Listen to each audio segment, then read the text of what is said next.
order. Stephen Crabb to move the motion. I beg to move that this House has considered the contribution of ports to green energy.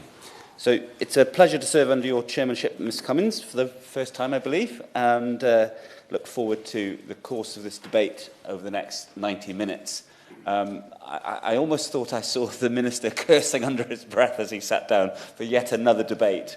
And I keep dragging him back here to talk about issues that are close to my heart and to the interests of my constituency in Pembrokeshire. So I'm very grateful to have secured time for this debate. I think it is an important topic. I think it's important for a couple of different reasons, Madam Chairman. Firstly, it's important because, quite simply, without a thriving port sector attracting the necessary new infrastructure investment, I don't believe we're going to be able to meet the ambitious targets that we've set to protect our energy security and to renew our energy system as we work towards net zero. It's important too, I believe, because a new generation of investment in our ports based around a long-term vision for renewable energy has the potential, I think, to make a very significant contribution to addressing some of the economic inequalities and the deprivation that we see in too many of our port communities. Ports, I believe, can be an engine for local economic renewal and a key to a new energy future for the whole of the United Kingdom. And that's the essential message that I hope to convey in my short remarks this afternoon. And the key question I guess I want to pose is this: what are the steps, the decisions, the interventions that Her Majesty's Government can take to support and shape this new future for our ports, recognising, though, that it is the private sector investors and developers that ultimately will need to make this vision a reality. And nowhere is this more clearly in focus than in my own constituency of Preseli, Pembrokeshire, where the port of Milford Haven, which is the UK's most important energy port, hosting major oil refining and petroleum import and export terminals, 2 liquefied natural gas import and regasification terminals, along with one of the UK's largest and most efficient gas-fired power stations. This port is looking forward to a future where offshore wind and hydrogen will play a central role as our energy system changes. Now, I'll make some specific remarks later on about the situation at Milford Haven, and I'll do that in the context as well of its relationship with Port Talbot. Together, those 2 South Wales ports form the Celtic Freeport enterprise. And the points that I'm going to make, I'm sure, will come as no surprise to the Minister, because he's been very generous in giving me lots of time over the last year or two to talk about the vision that's emerging there, and he's been extremely helpful in the work that he's been doing to take that forward. So, Madam Cummins, Mrs Cummins, for an island nation, it seems almost trite and blindingly obvious to say that ports are an essential part of our economy as gateways for vital imports and valuable exports. But I don't think that point is appreciated enough, partly because while some ports have flourished in recent times, others have not. In too many of our port communities, there is a sense that they are no longer quite as central to our economic life as they once were, when the structure of the UK economy looked very different. Many ports have seen a steep decline in trade and industrial activity without seeing new industries and sectors emerge to fully plug the gap. But the green energy revolution, I believe, offers a turning point for many of our ports. And I think there is a broad consensus that's shared across government, the opposition, and across large swathes of industry regarding the increasing importance of renewable energy in our energy mix and the need for less reliance on imported hydrocarbons. With the impact of climate change becoming increasingly more in focus and following the supply and price impacts of the war in Ukraine, we see the net zero agenda and energy security agenda coming together in a very potent way. The need to deliver homegrown, affordable energy that's sustainable has never been greater, and our ports are right at the heart of meeting that challenge. It's worth putting on record at this point that Britain doesn't exist in isolation with regards to this agenda. Many other countries across Europe, North America, across the whole world are looking at this. You just look at some of the ports, the major ports across Europe, and you see the efforts that they are making to get ready, to upgrade their infrastructure, to enable big increase in renewable energy. You see that at Bilbao, at Brest, at Rotterdam, and in locations all across Europe. And it is an internationally competitive environment that we're in. And that's one of the points that I would like to leave with the Minister today, is that for all of the ambition that we have and the vision that we've set out and that we're pursuing, we need to recognise that others are doing that as well. And the competition for investment and capital from large global companies often means that we need to be getting our skates on and making good progress. So ports, I believe, have a major role to play in delivering on the renewable energy vision, not just as transit points and entry and exit points for materials, but they have the potential to be hubs themselves for manufacturing, for energy generation, for operations, maintenance and servicing. And just as our ports acted as cradles in another era for the Industrial Revolution, I think that they can be a cradle for a new green industrial revolution based on this vision that I've been outlining. I will do. I'm very grateful to my Reverend friend and congratulate him for getting this debate, to which I've come purely to hijack in order to sing the virtues of Shoreham Harbour, the closest cross-channel harbour to London. And he mentioned green hubs. And I absolutely agree with his comments about the flexibility and the renaissance in our ports. Shoreham Harbour has put solar panels on its sheds. It has wind turbines. It helps service the Rampion wind farm just offshore, which will expand to power more than 1.2 million homes across Sussex. It's becoming a hydrogen hub, working with Ricardo Engineering that retrofits engines to be run on hydrogen. It wants to produce its own hydrogen as well as import it, and it will be an important centre for net zero of the Sussex Bay Kelp project, where carbon permits and the carbon capture by seaweed is even greater than trees. Isn't that a great example of the flexibility, the adaptability, and the huge potential for the green revolution in places like Shoreham that can apply to the whole of the United Kingdom? Short intervention. Stephen Crabb.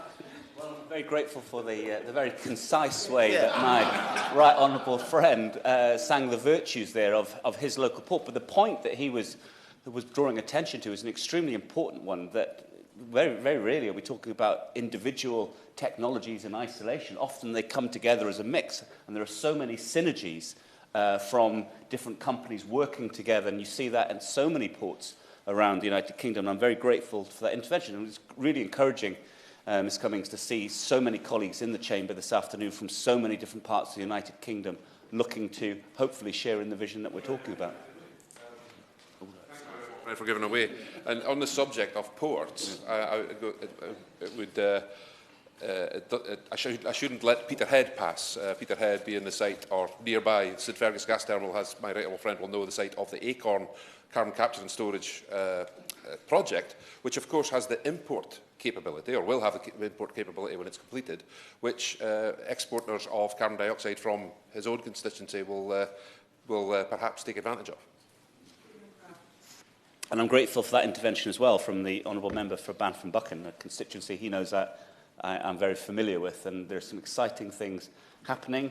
For a long time, the northeast of Scotland was associated with fishing and oil, and there's lots more to talk about now, and I'm looking forward to hearing further contributions from him this afternoon.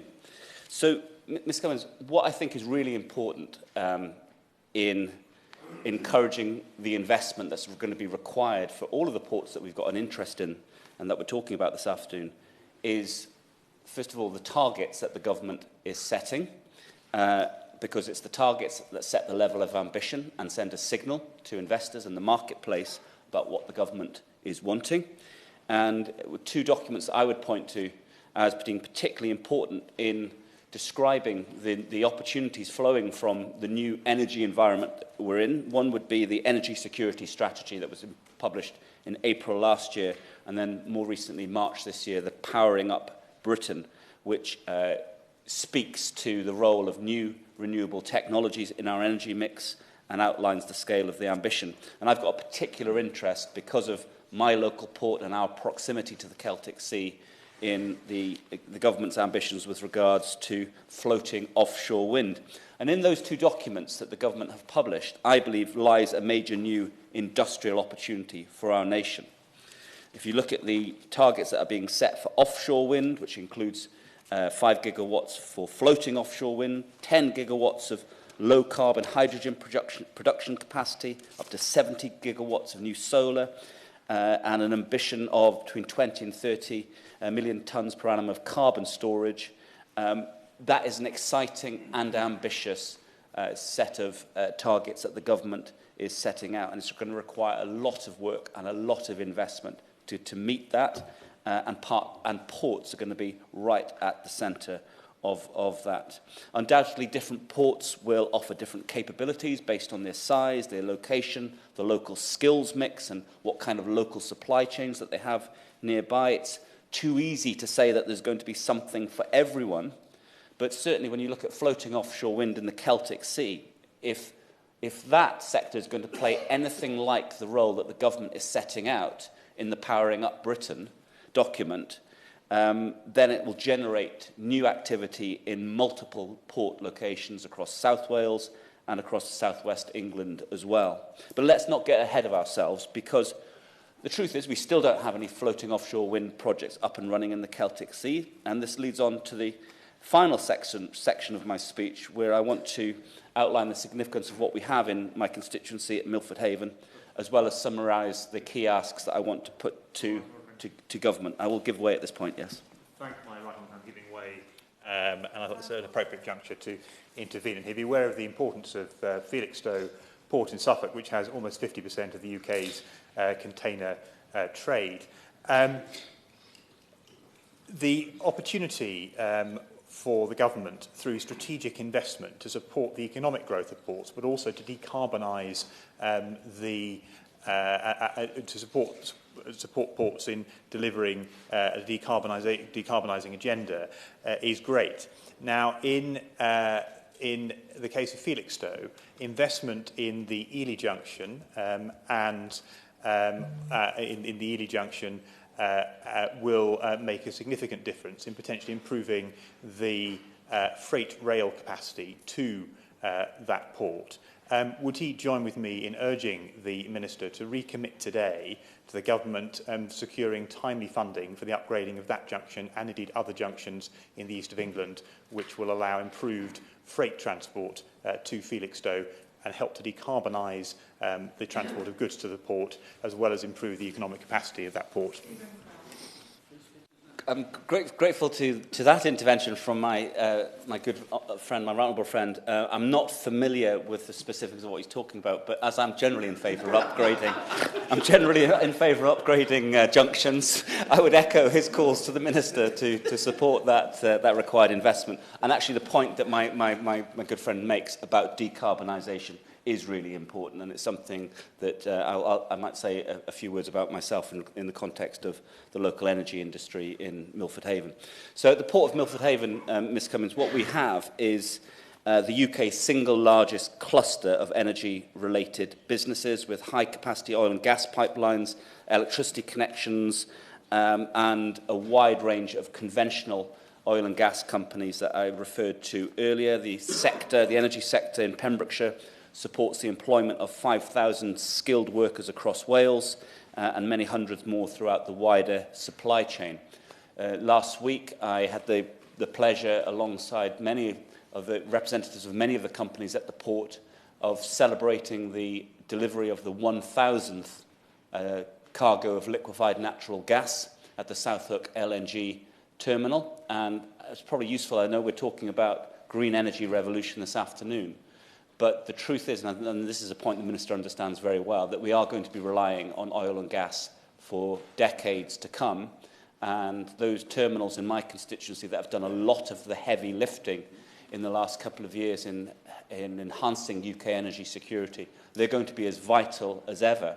But those conventional energy companies themselves are taking huge strides and making big investments to decarbonise, reduce their own carbon footprint and fit in with the framework of policy and ambition which the government has set out. And I do commend those companies, Southhook LNG, Dragon LNG, the Valero oil refinery, the Puma oil import terminal. They're all part of a cluster together around the Milford Haven waterway that's sharing best practice. They're working together. They're part of the wider South Wales industrial cluster, which has been charged with the mission by government to lead the decarbonisation efforts. And I'm looking forward to hearing the remarks of my friend, the Honourable Member for Aberavon.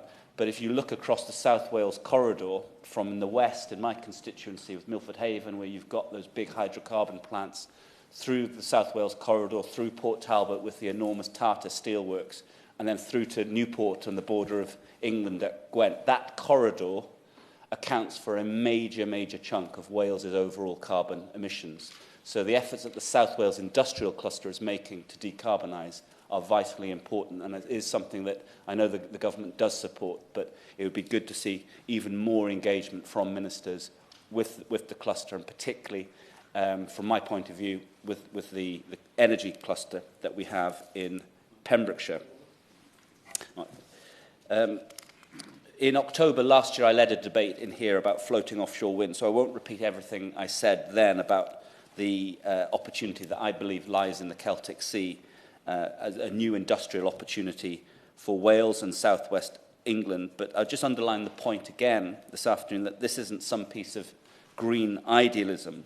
The government's own targets for reaching net zero and ensuring a greater degree of energy security require this industrial development in the Celtic Sea to happen, and to happen at a very large scale. Milford Haven is in an ideal geographic location for the Celtic Sea developments, plus it has more than 50 years of energy industry skills and a real heritage around that, with many companies in the local supply chain that are well able to adapt and excited about the potential new opportunities that arise from floating offshore wind. There are around, well, more than 20 different companies have expressed interest as potential developers in floating offshore wind projects in the Celtic Sea, including very large companies like RWE, Equinor, that have a global footprint and are already investing into Pembrokeshire ahead of the opening up of the Celtic Sea. Other companies like Floventis, which are already working with local schools and colleges at looking at what kind of skills are going to be required and to excite young people about the green energy revolution, because we're going to need far more people going into technical trades. We're going to need more welders. We're going to need more pipe fitters. We're going to need more marine engineers, navigators, people who can work offshore, as well as the project planners and all of the other highly skilled jobs that are required to deliver on these projects. And it is a really exciting time down there in Milford Haven.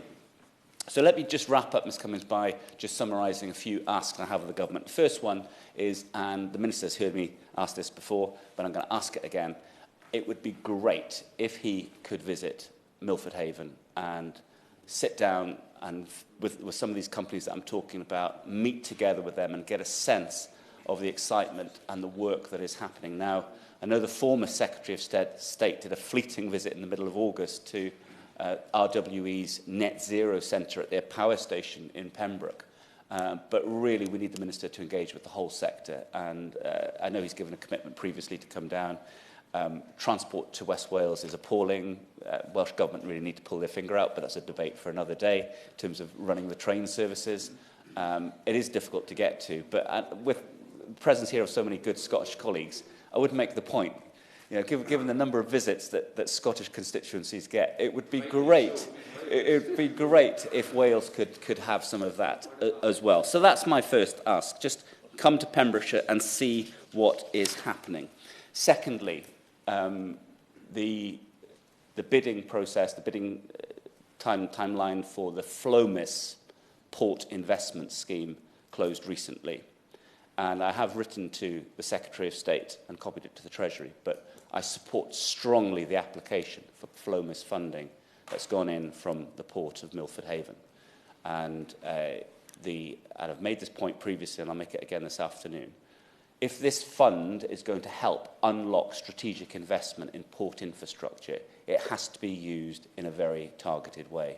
I love levelling up funds. I love the way they're used and spread around, but this is not a levelling up fund. This has got to be used to encourage private developers to release their funding and to incentivise and send a market signal. And so I would encourage that money. There's £160 million, I know. It should be more, it could be more, hopefully. But I would like to see Milford Haven, and I would like to see the Port of Port Talbot in South Wales get the asks that they're putting in, because I think the investment is needed in both locations. And everyone we speak to who is looking at this industry, floating offshore wind in the Celtic Sea, will agree that Milford Haven and Port Talbot in South Wales are the two Celtic Sea, the western-facing ports where this industry will happen first of all. So that's the FLOMIS scheme. Thirdly, the Celtic Freeport. We really appreciate the support that the UK government has given to establishing the Celtic Freeport. I'm delighted that Milford Haven and, as I said earlier, Port Talbot, 70 miles away, have a twinned arrangement, are partners in the Celtic Freeport enterprise. A lot of work still remains to be done in terms of the governance and getting the Freeport up and running and doing its thing. And I would ask the Minister to show a real interest in that and meet with representatives of the Celtic Freeport themselves to see and capture some of their vision about how they want to use that to incentivise investment, particularly investment in supply chains. And we've talked about this before, so that floating offshore wind doesn't happen in the same way that fixed bottom offshore wind happened, where we ended up relying so much on overseas companies based overseas, doing work overseas. We want much more of the work for this new industry to be based in and close to our constituencies in South Wales.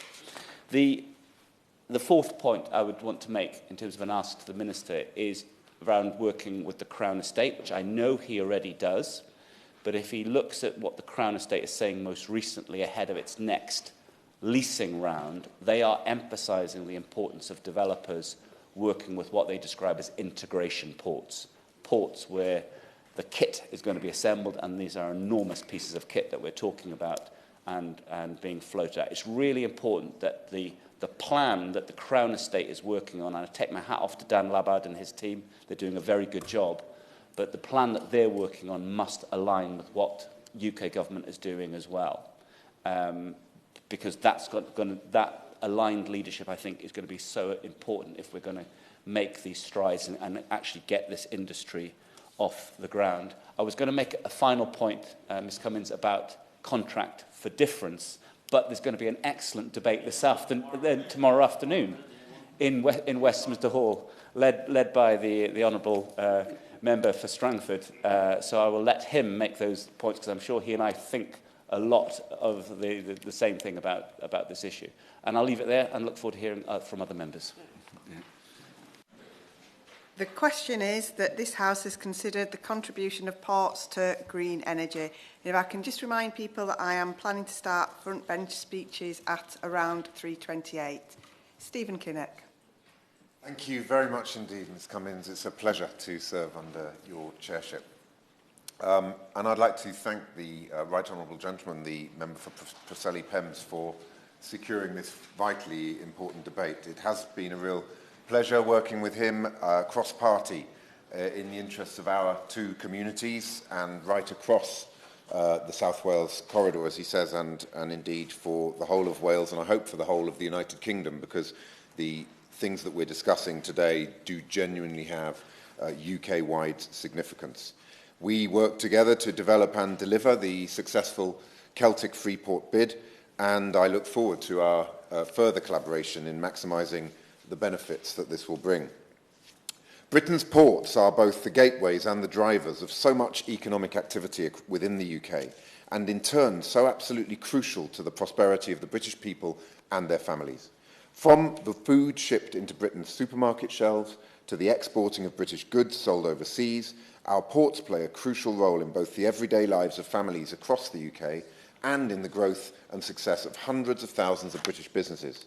As well as adding close to £7 billion to the UK economy, ports also employ more than 100,000 people directly and more than that again in their supply chains, meaning that they are pivotal to supporting local economies and providing communities with good job opportunities. And of course, British ports transport around 60 million international and domestic tourists in and out of the country every year. But today I want to focus on a once-in-a-generation opportunity that is represented by the new industry of floating offshore wind and the crucial role that the ports will play in that.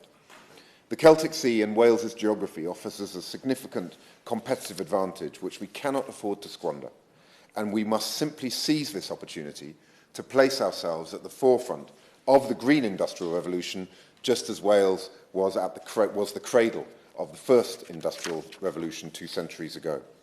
Floating offshore wind has the potential to deliver around 16,000 new jobs and could land around £1.7 billion of investment in port infrastructure and manufacturing in South Wales. Flow offers the opportunity to unlock a truly game-changing £54 billion of investment into the UK economy, with the Crown Estate aiming for approximately 25 gigawatts by 2045. Indeed, the first 1 gigawatt of projects alone is anticipated to create 5,000 jobs. Our Port Talbot port has both the space and the steel to manufacture these giant structures, whilst Milford Haven, as my right honourable colleague has pointed out, can provide energy storage facilities and a whole range of other vitally important components for this huge opportunity. But this is a global market, and we are in a global race for green investment. Port infrastructure needs to be ready ahead of time to capture first-mover advantage for Wales, so that we can land investment in port infrastructure and manufacturing to generate those good job opportunities and deliver energy security. Without that first-mover advantage, Wales and the UK risks repeating the experience of earlier waves of offshore and indeed onshore wind development, where the jobs and investment ended up going to other countries. So what do we need to do to seize these opportunities? Well, firstly, we need to make sure that the port infrastructure is built. The ports and the prospective developers need certainty. They need assurances that the market will reach its full 24 gigawatt capacity. Of course, the first round of flow, as confirmed by the Crown Estate, is only set at 4.5 gigawatts. But it's about the long-term line of sight on this and the pipeline that we really need to focus.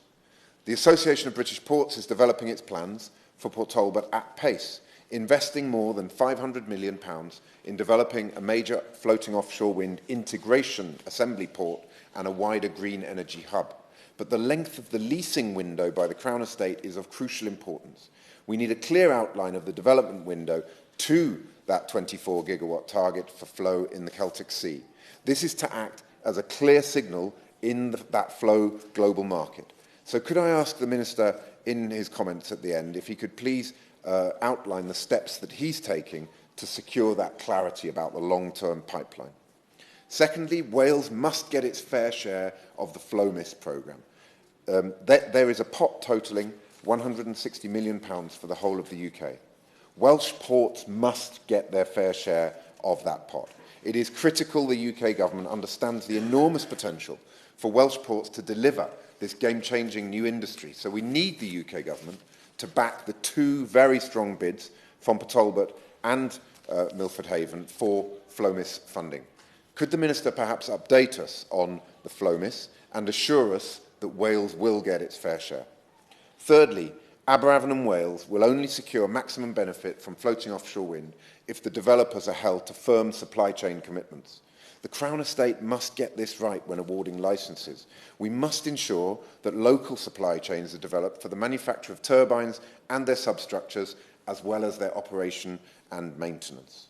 We cannot have a situation, for example, where these structures are built in China or somewhere else and then merely assembled and serviced at Welsh ports, as has been the case with the Scottish SSE wind farms, which use no British steel whatsoever, for example. We must use local steel. Tata Steel can adapt and can reconfigure their production processes if they know what the order book looks like, but they need that advance warning. So again, could I ask the Minister to tell us what steps he's taking to secure those supply chain commitments right from the outset with the Crown Estate licensing process? Order. This sitting is suspended for 15 minutes for a division in the House. Madam Chair, is it just one vote? Okay, all right.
Order. The sitting is now resumed and the debate may now continue until 4:15.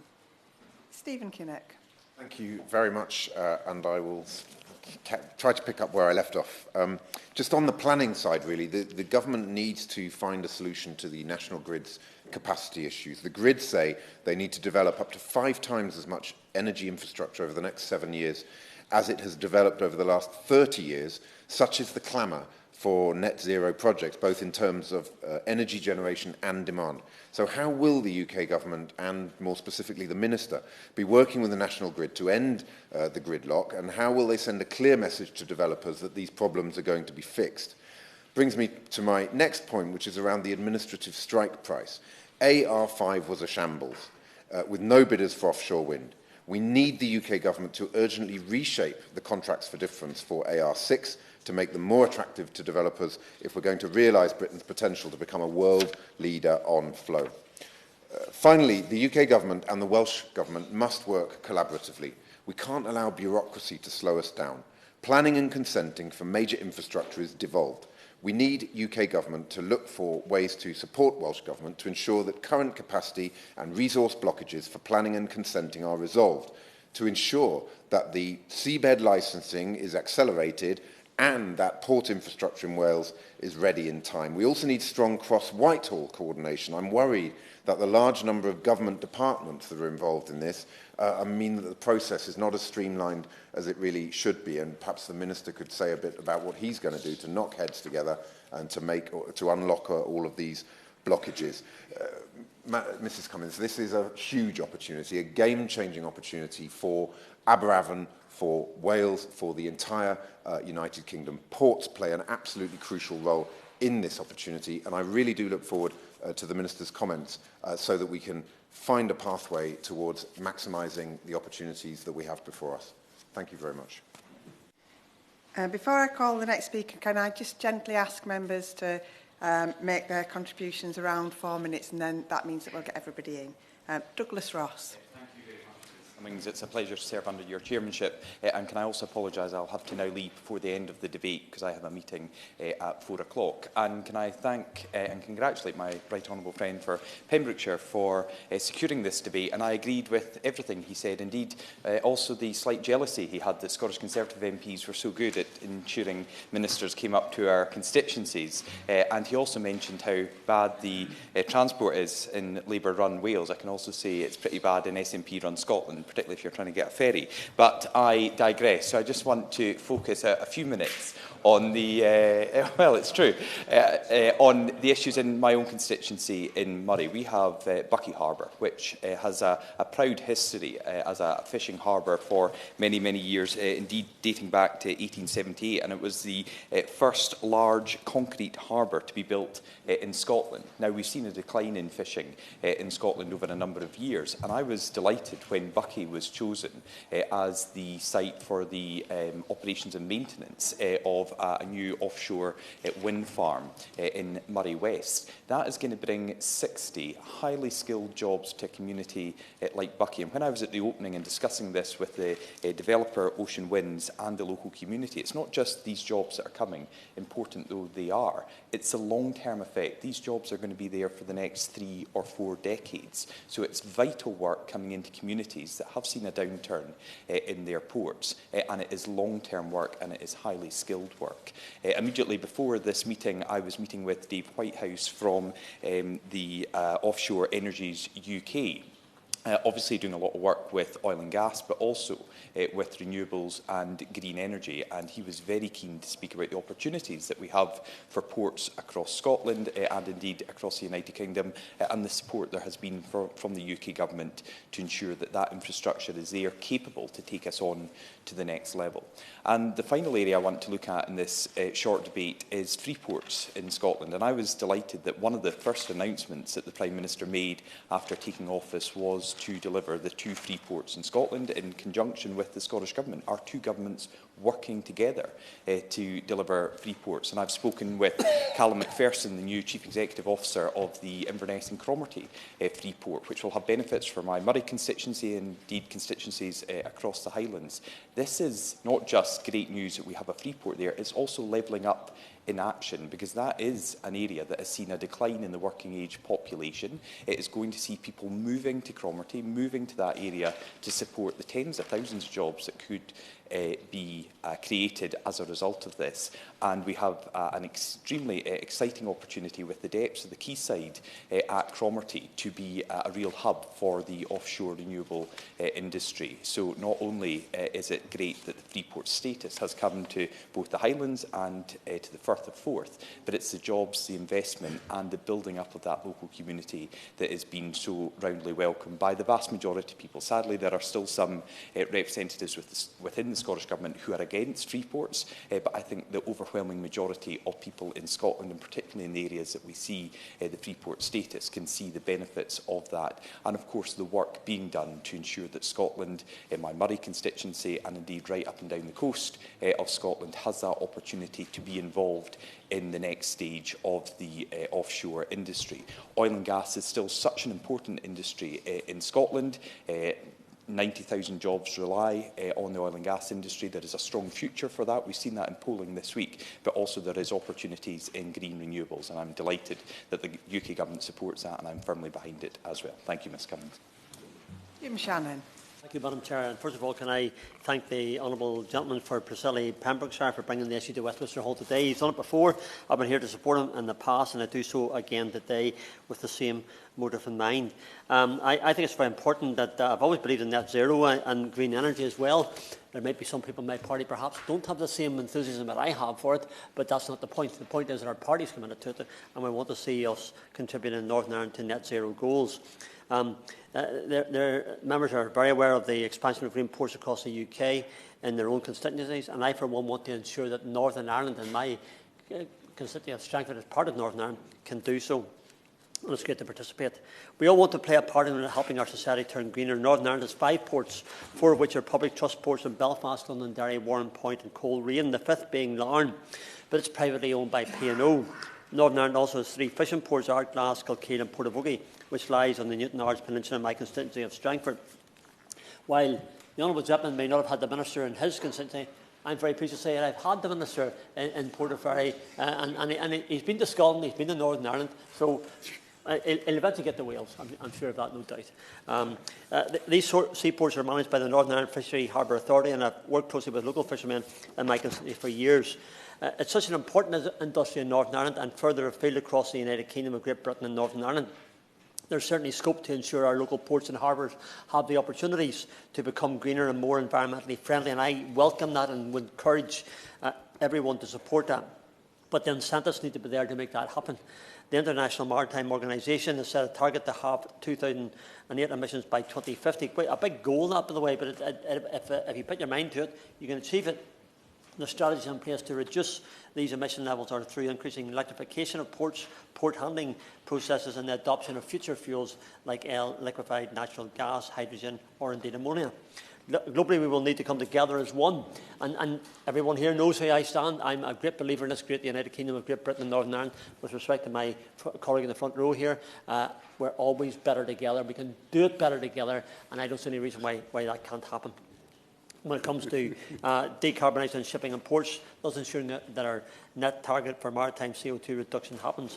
I understand that Shell is developing a hydrogen hub through the port of Rotterdam and the Hollandaise Coast Wind Farm, which aims to start production in 2023. So there are examples in other parts of Europe where we could perhaps, I would suggest, replicate. It's also expected to reduce some 60,000 kgs of hydrogen daily, which in turn would fuel 2,300 hydrogen-powered goods vehicles per day.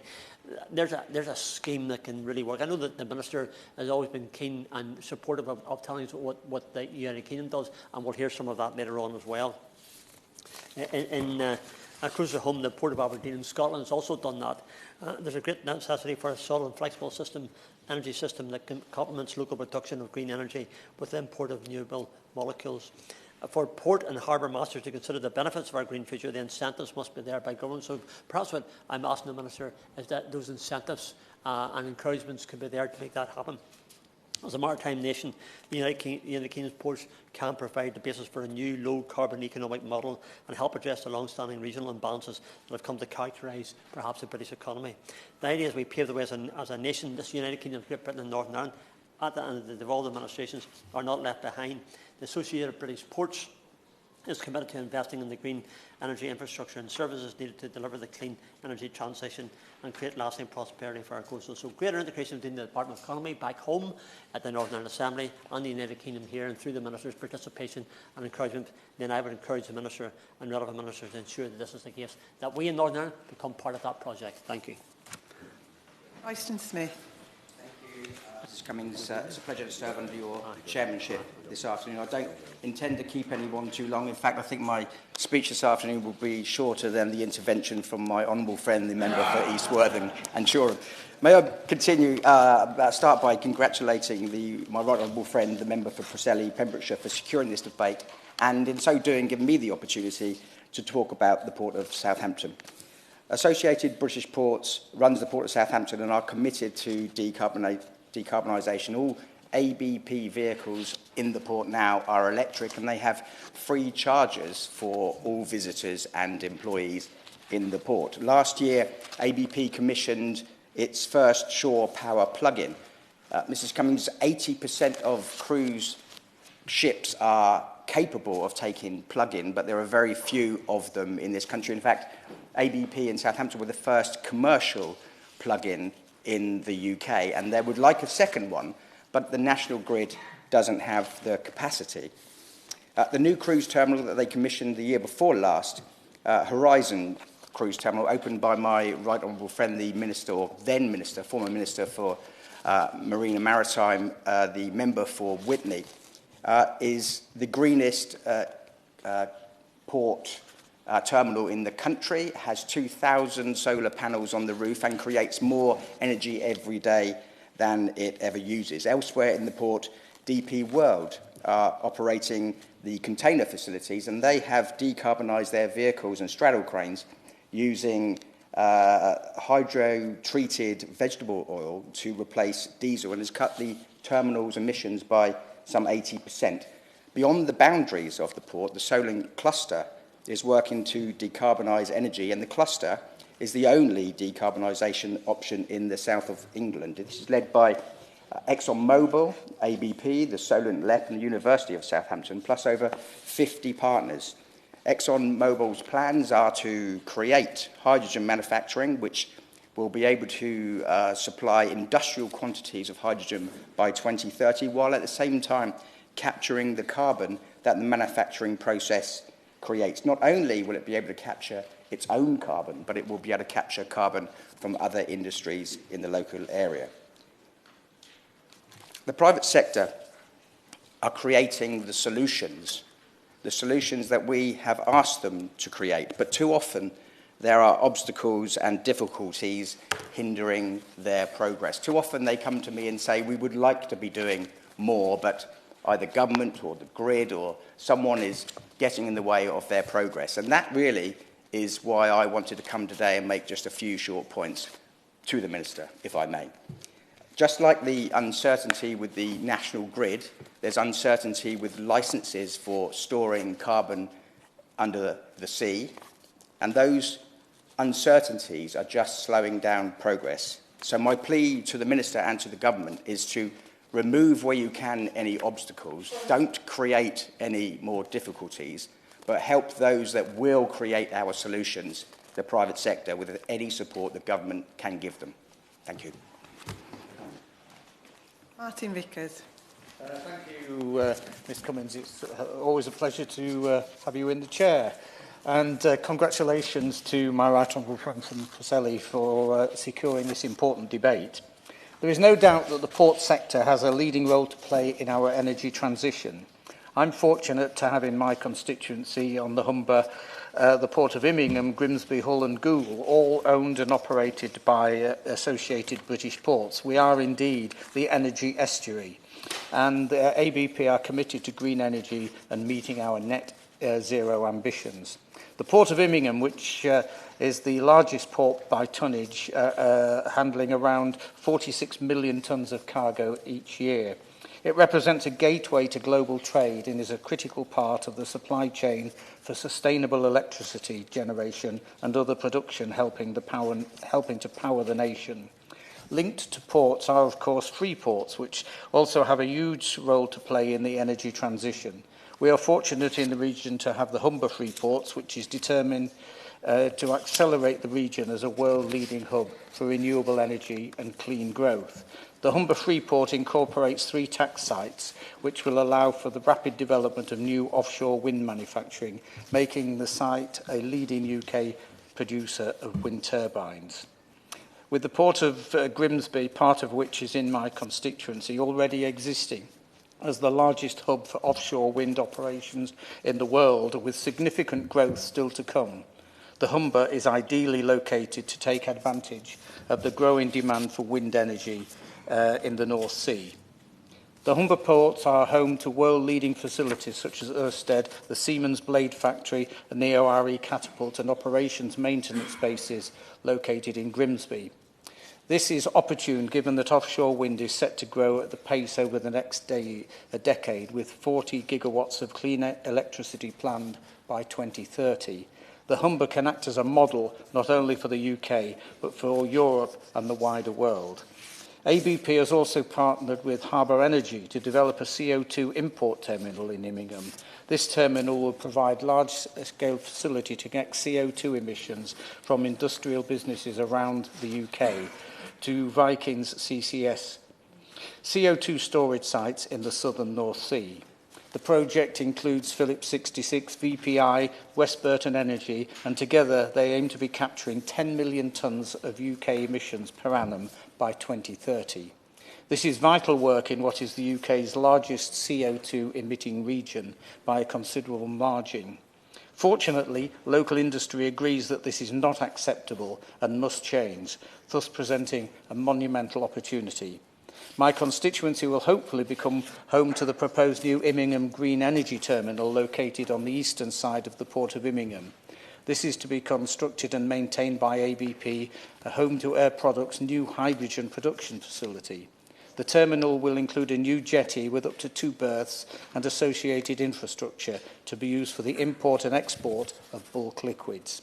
It represents a nationally significant infrastructure project, therefore requiring a development consent order from the Secretary of State. So, Minister, I hope you will feed back positively to your department. This terminal will contribute to the Humber 2030 vision, where the Humber Energy Board is driving forward change in our local industries to decarbonise the Humber and deliver clean energy for the future. The Minister will be aware of the Catch training facility based at Stallingborough on the south bank of the Humber, which is being developed as a national net zero training centre. The significance of recent and planned investment in decarbonisation projects in the Humber cannot be underestimated. Offshore wind, hydrogen, energy, carbon capture and the Humber ports have it all. We are also proud to be the UK's energy estuary, and I'm determined that we will maximise the opportunities which arise from the net zero transition, creating highly skilled jobs and driving investment. As my right honourable friend said in his opening statement, we are in a worldwide field here. What we need from the department is certainty, speedy decisions, and I'm sure the Minister will confirm that's what's going to happen. Thank you. Peter Aldous. Thank you very much, Ms Cummins. It's a pleasure to serve with you in the chair. I congratulate my right honourable friend, the member for Preseli, for securing this debate. He is right to highlight the opportunities in the Celtic Sea. I shall briefly provide some geographical balance by completing that tour of coastal Britain by showcasing the work that is already taking place in the southern North Sea off the East Anglian coast, and how with the right investment in ports such as Lowestoft, so much more can be achieved that will not only enhance our energy security and propel us down the road to net zero, but will also help deliver long-term economic growth. Lowestoft Port, which likewise is part of the ABP fleet, has a good story to tell.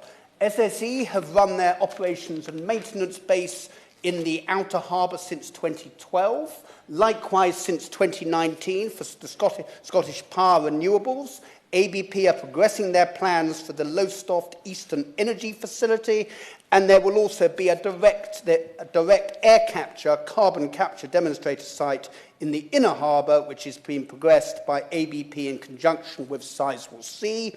And Lowestoft and Ipswich ports will also play important roles in delivering materials to the Sizewell C nuclear power station. Ms Cummings, a good start has been made, but there are challenges immediately ahead which need to be addressed if we are to make the most of this once-in-a-lifetime opportunity. There is a global race for green investment. The UK should not and cannot get in a subsidy race to the bottom with the likes of the United States. Instead, what we should do is to work faster and smarter, building flexibly on what we have already achieved. In his April report, UK offshore wind champion Tim Pick highlighted a variety of risks which have limited UK port investment. Some of these relate to the Contracts for Difference mechanism, and I won't go into these in detail, as we'll be back in this place tomorrow, or at least many of us will, to take part in the debate led by the Honourable Member for Strangford. Tim Cummings highlighted a variety of obstacles that need to be addressed. He made some interesting recommendations, which I shall briefly highlight, which are an industrial growth plan, a support framework for offshore wind ports targeted at the risks that they face, and also, he's asking the government should give offshore wind ports priority similar to offshore wind farms in the national policy statements. I would be most grateful if, in his summing up, my honourable friend the Minister can advise as to how he and the government will be responding to Tim Pick's report with specific regard to promoting investment in port infrastructure. Ms Cummings, in conclusion, over the past decade, offshore wind has been a great British success story. We've put in place a mechanism that has worked very well. However, due to geopolitical and inflationary pressures, it does need recalibrating. As part of that process, leading up to the autumn statement, we need to review the way that we promote investment in port infrastructure. Ports such as Lowestoft are honeypots, not only for decarbonisation, but also for job creation and regeneration. They are the link between offshore electricity regeneration and onshore supply chains. Nurture them properly, the dividend will be significant. Thank you. The SNP, Douglas Chapman. Thank you very much, Ms Cummings, and a pleasure to serve under your chairmanship. I'm delighted to be summing up in this debate today the contribution of ports to green energy, and I really do thank the honourable member for securing this debate. I think it's an important debate to have at this time. But this gives me the chance to highlight some of the benefits from a Scottish perspective on the development of ports north of the border, where the Green Port ethos is centred on the importance of net zero and a just transition. Because at the heart of the Scottish Government's unique approach to our green ports is the commitment to development of renewable technology in an innovative environment and to promote decarbonisation alongside well-paid, high-quality job creation and skills development. In this sense, the Fair Work Practices agenda is really embedded from the get-go as far as the green ports are concerned, and progress needs to be monitored with the pre-ports and green ports and evaluated to ensure that it is actual just transition. We want to make sure that we make the most of our skill set that we do have in Scotland to value existing expertise across energy sectors, transitioning from oil and gas to renewables, and to train up that new generation of workers into high-quality work. In developing the Scottish Green Port model, the Scottish Government was mindful of the more negative aspects of free ports, and their reputation for poor working practices, deregulation, weak productivity, and the lack of real benefits for the surrounding area. Instead, in Scotland, we're centring on sustainability, environmental concerns and the fairness to boost innovation in renewables and really focus on a prosperous growth agenda for our local communities based around our ports. Yes, certainly. Given everything positive that he said about free ports in Scotland, does he agree with me it's disappointing that the Scottish Greens, who are in government with his party in Holyrood, don't support Scotland's 2 free ports? Well, you know, I think I worked very closely with the Minister Ivan McKee when the Greenport project was at its inception, and worked with UK government at that time as well. And I think Mr McKee was very supportive of the whole concept. So, you know, I think maybe there's more that I want to say today that would maybe give him a bit more assurance that we see the Greenport opportunity as just that, a real opportunity to develop the economy of Scotland. But as others have said for their own constituencies, I'm the member for Dunfermline West Fife, and we've got one of the 2 green ports in Scotland that has been developed at Rosyth on the Firth of Forth, along with Leith and Grangemouth. And I believe that will be transformative in terms of local economy and also to try and meet our environmental ambitions. The Green Port will feature a new freight terminal, offshore renewable manufacturing, green power generation capacity, skills development opportunities and new rail connections. The regeneration of this important logistical port should deliver a huge boost to the local community in terms of employment opportunities and to the wider economy in the surrounding area. So it's good for energy security, it's good for creating prosperous communities, and importantly, it's going to be good for the environment. The 4th Greenport aims to bring £6 billion in private and public investment and will contribute £4 billion in GVA with the potential to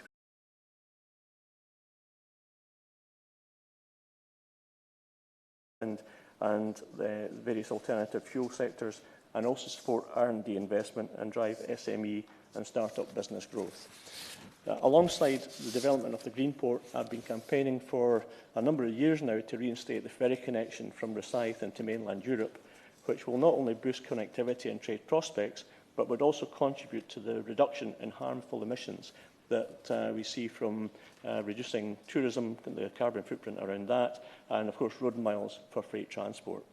It would also reduce the pressure on the land bridge ports at the southeast of England, and it really is a really good example of joined-up thinking for the climate and for the economy. I'm hoping that the Minister and his colleagues' ears will be open to this plea that we now have with this project, we have a current logjam with the border authorities and the Exports Department in London. So if anything could be done to actually ease that pain, we could actually get ahead with producing the ferry service and make sure that it can start as soon as possible. We've seen it in Northern Ireland, in Ireland rather, Republic of Ireland, where new ferry routes have actually helped boost exports. And if they can do it in Ireland, then why not Scotland? The second green port, of course, is based at Inverness in the Cromarty Firth, and another area steeped in industrial history, and now playing a critical role in terms of offshore wind. The project will place the Highlands at the heart of the drive towards net zero, creating 15,000 jobs in the area and a further 10,000 jobs across Scotland and the rest of the UK, focusing on renewable and low-carbon energy production. Again, good for the economy, creating prosperous local communities, and good for the environment. Before I draw to a close today, it's probably good to remind colleagues that it's not just the benefits of a just transition, but the true definition of what we talk about when we talk about, or what we mean by true just transition. So Scotland's Just Transition Commission described it as a process where governments design policies in a way that benefits the climate change agenda, and these benefits are widely shared, while the costs do not unfairly burden those who are least able to pay, or whose livelihoods are directly or indirectly at risk as the economy shifts and changes. So I would just again remind the opposition politicians today that we find ourselves in a position where we're trying to lead on that in Scotland, but it's these ambitious climate and net zero targets that we need to focus on to make sure that the just transition actually happens and remains meaningful. In final conclusion, the Scottish Government is committed to using these new green ports as a way to attract investment into the economy, and in addition, Scotland has all the potential to be a world-leading green energy producer, where the jobs and the revenue and the power rest with Scotland. But the maritime sector also has a strong responsibility and an opportunity to be a key player in that ambition and really make that managed transition actually work for everyone. So between our industry sectors and government, we can all benefit. But the message needs to be, let's just do it. Shadow Minister Jeff Smith. Thank you, Ms Cummins. It's a pleasure to see you in the chair. Can I congratulate the Right Honourable Member for Preseli, Pembrokeshire, for securing the debate and for a very good speech, which I very much agreed with most of what he said. And indeed, I've enjoyed listening to... In fact, it was also good to hear about the consensus and the joint working with my honourable friend from Aberavon on the Celtic Freeport, and about my honourable friend's ambition for Port Talbot to be at the forefront of the floating offshore wind industry. And I also enjoyed listening to the members for Dunfermline and West Fife, Southampton Itchen, Waveney, Cleethorpes, Moray, and it's always good to hear the honourable member for Strangford's commitment to net zero. And it's clear that there's been a lot of consensus in the chamber today. It's demonstrated the strong consensus across the House about the importance of the green energy transition and the good jobs and prosperity it needs to and will create up and down the country, and particularly for port communities and other places with a strong industrial heritage that in some cases have suffered economically in recent years, as the Right Honourable Member for Preseli, Pembrokeshire, pointed out. Ports have a key role to play in helping to decarbonise energy generation, transport and industry. Their role as basis for the offshore wind industry and the skilled workforce that often exist in them make them pivotal to the UK's energy transition. Many are already playing that role with offshore wind, and many more could unlock further power generation from floating offshore wind and potentially hydrogen. Floating offshore is an exciting pioneering technology that allows us to tap into wind power further out at sea, where the winds are stronger and more consistent, but the water's too deep for regular offshore wind. So we need to do everything we can to maximise the benefits of this industry. As it stands, there are no port facilities in the country fit for the mass deployment of floating wind. Ports need investment and upgrading to be able to manufacture and assemble the components of those turbines and their bases of the required size, up to, I believe, 150 metres. Huge pieces of kit that we need to be able to manufacture and assemble in the UK. Crucially for ports, we also need new wind projects, both standard offshore and floating, to come forward for investment, which is another reason why the government's completely avoidable failure on offshore wind in the recent Contracts for Difference round was so disappointing. With no offshore wind and no floating offshore bids, no new offshore wind projects means that families' energy bills will be £2 billion higher and our energy security will be weakened. Ministers were repeatedly warned about the impacts of higher inflation and setting an unrealistic strike price, but didn't act. And because of that missed opportunity, we'll now be more dependent on expensive, polluting fossil fuels. Every wind farm that we fail to build leaves us more exposed to the whims of petrostates and dictators like Putin. The government are squandering our potential for offshore wind power, just as they squandered our potential for onshore wind by effectively banning it for so long. All this resulting in higher bills, energy insecurity, fewer jobs and climate failure. Britain's port communities and the rest of Britain deserve better. And that's why the next Labour government will drive forward offshore and floating wind through major investments to our ports, providing £1.8 billion over 5 years to ensure that we can construct, manufacture, deploy and maintain offshore wind and marine renewables from UK harbours. This would be the biggest investment in our ports for decades, benefiting communities in Wales, Scotland and across the UK. We'll establish a National Wealth Fund, a new strategic body to ensure that when public money is spent building British businesses, the British people will benefit from the long-term return that those investments produce, ensuring the whole country benefits from the wealth and talent created in our nation. So that with every investment, jobs and economic benefits flow into our communities and the British people benefit from the return on those investments. The Labour government will invest to drive forward projects that are necessary to the energy transition and our industrial future, crowding in further private investment in crucial infrastructure. GB Energy will be able to de-risk new energy technologies, helping to speed up and scale up the development in areas like green hydrogen and floating offshore wind. With a target to achieve clean power by 2030, making, buying and selling more in Britain. It will overturn the stagnation and offshoring of British jobs and manufacturing caused by the neglect of the British wind power industry.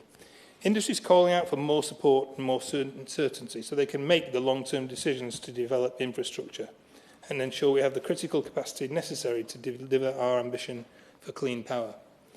They'll get that with Labour. The current government is progressing the FLOMIS with up to £160 million grant funding for port infrastructure, which is small change really in relation to manufacturing facilities and will be inadequate without serious strategic investment in our nation's ports. So they're big enough and advanced enough for the most cutting-edge technologies. Compare that to Labour's £1.8 billion commitment. Like others here, we want to see that money reach ports, where it can make the most difference to jobs and power generation. So can the Minister confirm when the awards will be made, and does he think it will be enough to reach 5 gigawatts of capacity by 2030? Owing to the government's handling of contracts for difference, we are understandably sceptical. And on that point, can the Minister outline his plans to recover the progress we need to make on offshore wind following the massive setback of Contracts for Difference 5?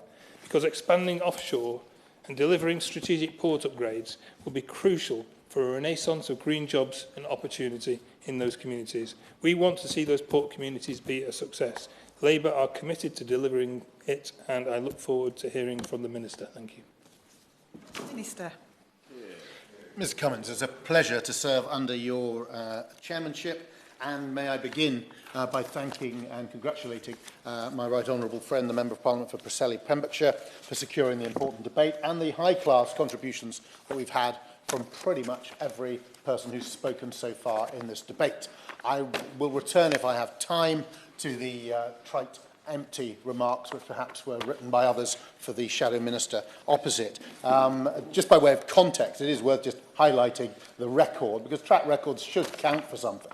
And less than 7% of our electricity came from renewables in 2010. That was the dire inheritance that this government had. It was our CFDs developed and delivered by this government, which transformed the economics of offshore wind, have led us to go from less than 7%, the Labour record, to nearly half in the first quarter of this year coming from renewables, from a desperate legacy where nearly 40% of our electricity came from coal, the filthiest of fossil fuels, as recently as 2012.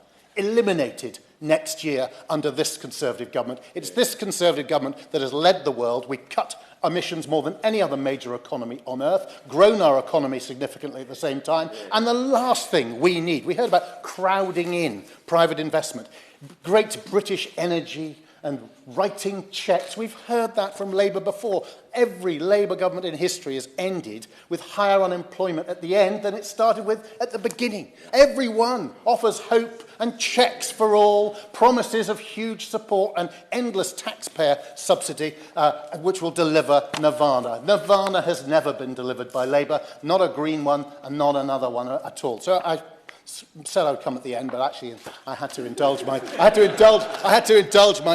and do it at the beginning. As has been said by everyone in the chamber today, ports are so important to unlocking the green revolution. It's so important, as colleague after colleague has highlighted, from the Humber to Wales to Scotland to southern North Sea, Northern Ireland. Ports are just have enormous contribution to make to economic regeneration. And the fact that we are blessed with this phenomenal renewable energy opportunity in the UK, which uniquely this government, unlike the previous, has and is committed to unlocking, means that we can turn levelling up from a really excellent concept into a genuine delivery, because it's the very areas that most need it, the previously high carbon dependent areas of this country, which are set best to benefit from this, and it's their ports which will make that possible. Can I recognise the importance of existing port activity in South Wales in securing the UK's energy supply, and indeed Europe's energy supply, because last year, rather than being, as we had been the previous year, a net importer of 1 billion cubic metres of gas, we moved to being an exporter of 19 billion cubic metres of gas, making a significant contribution to storage in Europe and the energy security of an entire continent. And that, a lot of that came through South Wales. And of course, it's the 2 LNG terminals in my honourable friend's constituency on the Milford Haven waterway, which helped deliver that. And looking forward, the success of the Celtic Freeport bid covering Milford Haven and Port Talbot demonstrates the opportunity to unlock investment and therefore growth for the South Wales area and delivering those high-paid, long-term jobs which so many colleagues on this side of the House not only talked about, but actually have a history of delivering. The right port infrastructure is vital to deliver offshore wind and other renewables as part of our transition to net zero. It also supports, and perhaps the biggest opportunity here is, big though the energy business is, and the carbon capture and the hydrogen and related stuff, it's what it will facilitate. Because when we took on the COP presidency, just 30% of global GDP had made net zero pledges. By the time it was handed on by the UK to Egypt, it was over 90%. The world is following. If we create the first, or among the world's first, genuine net zero industrial clusters, the inward investment that will come in non-directly energy-related businesses, but energy-dependent, as every business is, it could be quite phenomenal. And that's why colleagues in the Chamber are right to share their excitement. That's why my right honourable friend is right again and again, alongside, as always, the honourable member for Strangford, to come here and enthuse about the importance of this and the opportunity that it brings. The government's policies set out in the British Energy Security Strategy and endorsed in the Powering Up Britain publications earlier this year include bold new commitments so we can supercharge clean energy, accelerate renewable energy deployment. The government set an ambition of 50 gigawatts of offshore wind by 2030, up from just 14 gigawatts today. And the UK has the largest offshore wind sector in Europe and is home to all 4 of the largest offshore wind farms in the world. As part of that ambition, we're aiming for up to 5 gigawatts of floating offshore wind, and colleagues have rightly highlighted the importance of that and the role of ports, given the gargantuan scale of the products that will be required, the importance of ports to be there to play a vital part. And colleagues have raised the issue of making sure that we maximise the kind of industrial heft capability that we can bring from this, and that's why we're looking at reviewing the Contracts for Difference scheme and improving it with non-financial factors and other ways of encouraging industrial development. As the member for Aberavon asked me about what we could do working with the Crown Estate, the first thing is work super closely with them, and we do, and backed by HMT colleagues. It's been great to see how we can work cooperatively together to unlock this. As part of the tender for offshore wind leasing round 5 in the Celtic Sea, the Crown Estate will require floating wind developers to set out specific commitments to ports, as well as binding commitments on wider issues such as enhancing skills, addressing environmental impacts and delivering community benefits. And I hope that answers the honourable gentleman's very reasonable question. I give way to the honourable gentleman. During my summing up, I did mention about the ferry terminal from Rosyth to Europe, and now that you've brought in other issues such as skills and training and so on, you know, the other thing that we should be thinking about is our ports for exports and ferry services. So I think I noticed you taking a note that you would maybe contact your colleagues in the border control, because that is a complete roadblock at the moment in making sure that this ferry service can go ahead and can be a success. Well, I certainly sympathise with the Scottish Government for the troubles and challenges it has with ferries, and I will, as the honourable gentleman suggests, pass on to other ministerial departments through my officials, ensure that that message around facilitating that. Anything we can do to help, we will always seek to do. I won't give way. The offshore renewable energy catapult has estimated that floating offshore wind could deliver more than £40 billion for our economy by 2050, creating about 30,000 jobs in the process, and we're moving at pace to deliver those benefits with over 25 gigawatts of floating wind projects with confirmed seabed exclusivity, the most in the world. The last thing we need to introduce into this excellent track record and system for bringing in private sector investment from all over the world, which we're proud of, the last thing we do is to have Labour's plans for Great British Energy clunking in to a carefully calibrated market set of mechanisms, which will have the exact opposite effect of the objectives which the Shadow Minister set out. Going further, the Crown Estate has announced its plans to hold a seabed leasing round in the Celtic Sea, capable of supporting up to a further 4.5 gigawatts, as we've heard. We also understand the importance to investors of certainty on the long-term leasing pipeline. So if they can see the scale, we can get large-scale investment. And we're acutely aware of that issue and are working closely with Crown Estate, other government departments. We've got to ensure that the multiple uses that these seas have are all thoroughly considered, and that we can then provide the visibility which can unlock investments in ports, which then themselves unlock further investment too. The government recognises the critical role that ports will play in achieving our green energy ambitions and the importance of securing investment in the infrastructure. They also be a big enabler for offshore wind and a catalyst for wider supply chain development. I think I'm about to finish. I'm about to be cut off. Are we finishing at 4 or at... Until 4:15 minutes. And I'd be delighted to give way to the honourable gentleman. I'm sure the Minister's absolutely delighted that voting interruption has given us some additional time. He's on the point of infrastructure around floating offshore wind. I don't know if he's coming to it in his remarks, perhaps, but I was asking about grid capacity and real concerns that there isn't going to be the grid capacity to facilitate all of this, and that, I think, is having an impact on developers' thinking as well. What comments does he have on that?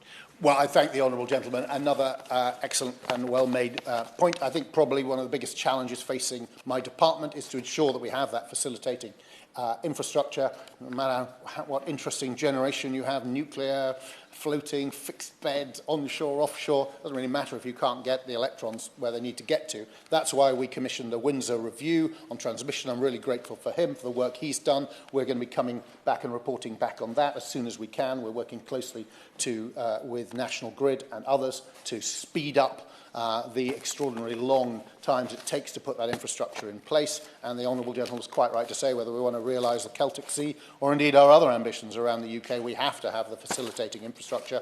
We're also focused on more locally on connections. We will shortly be coming out with a connections plan, because we've got queues filled with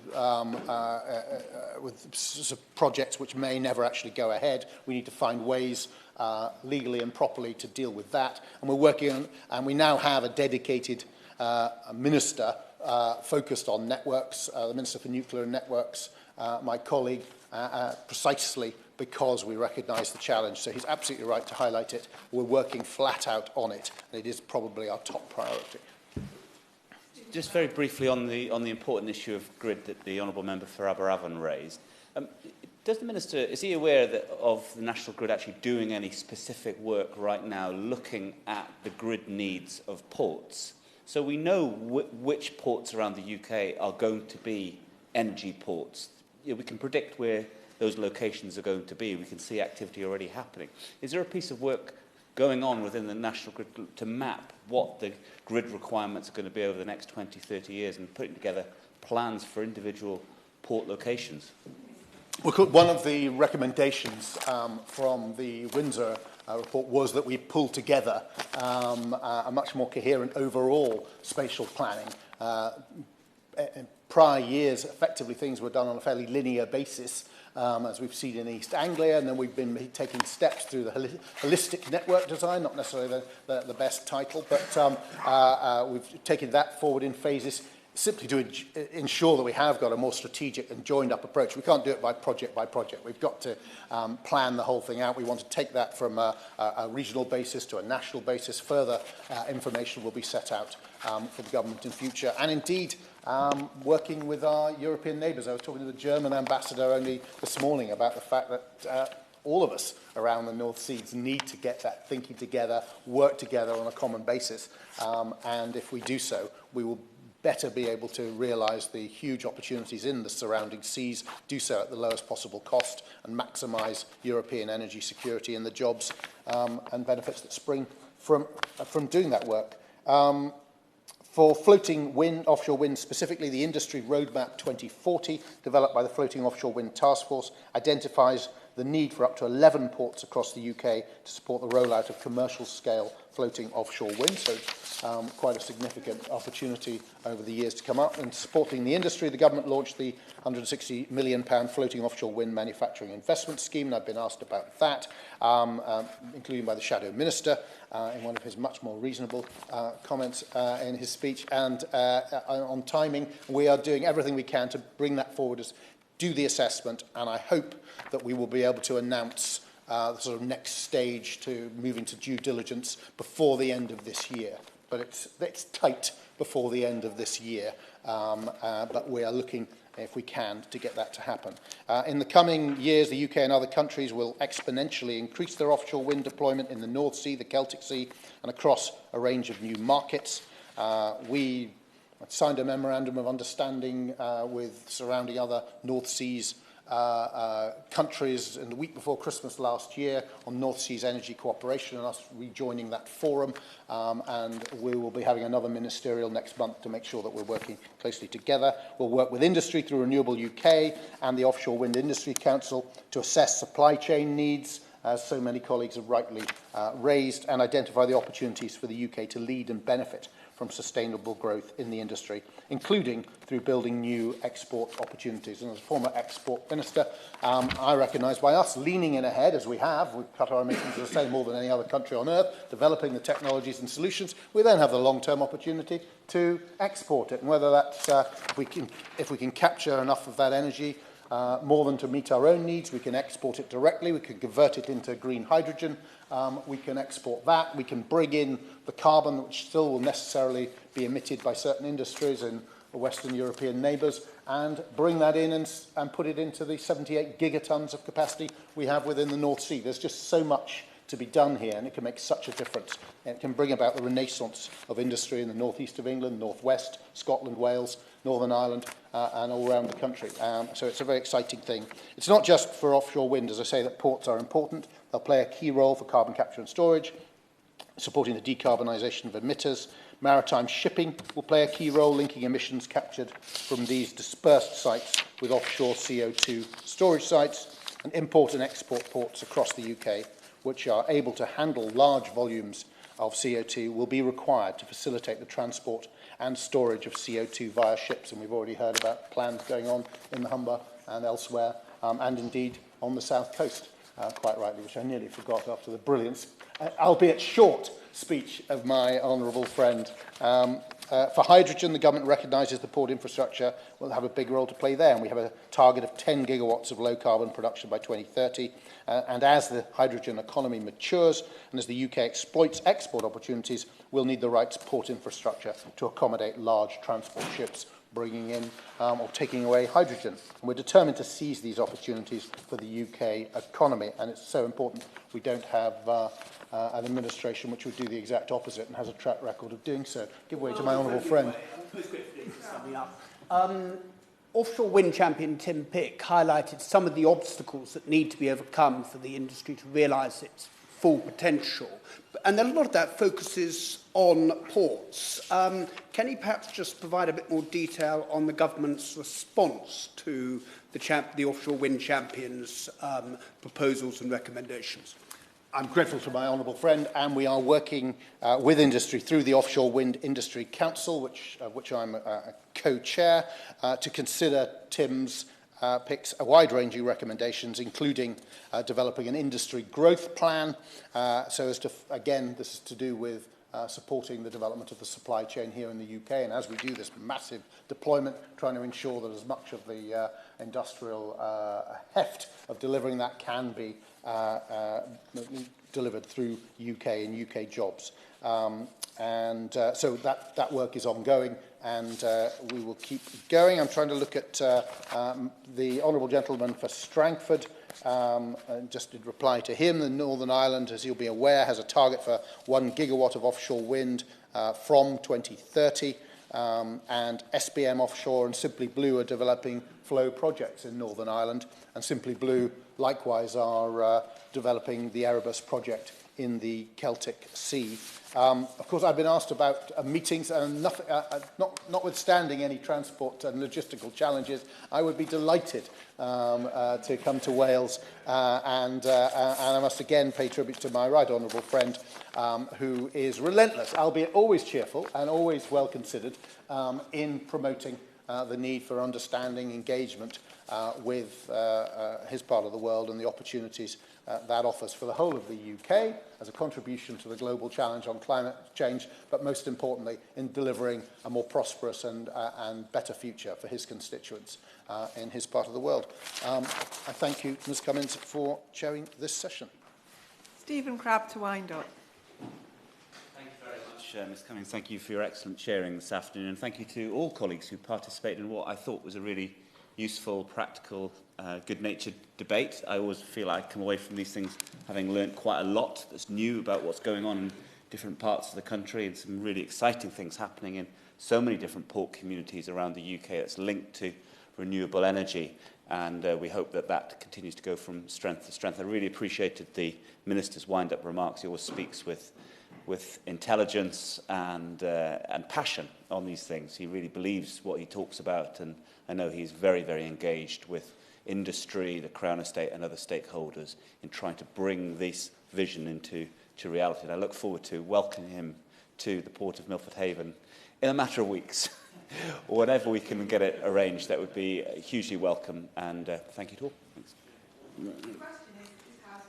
The contribution of ports to green energy. As many as are of that opinion say aye. Aye. Of the contrary, no. I think the ayes have it, the ayes have it. Order, order.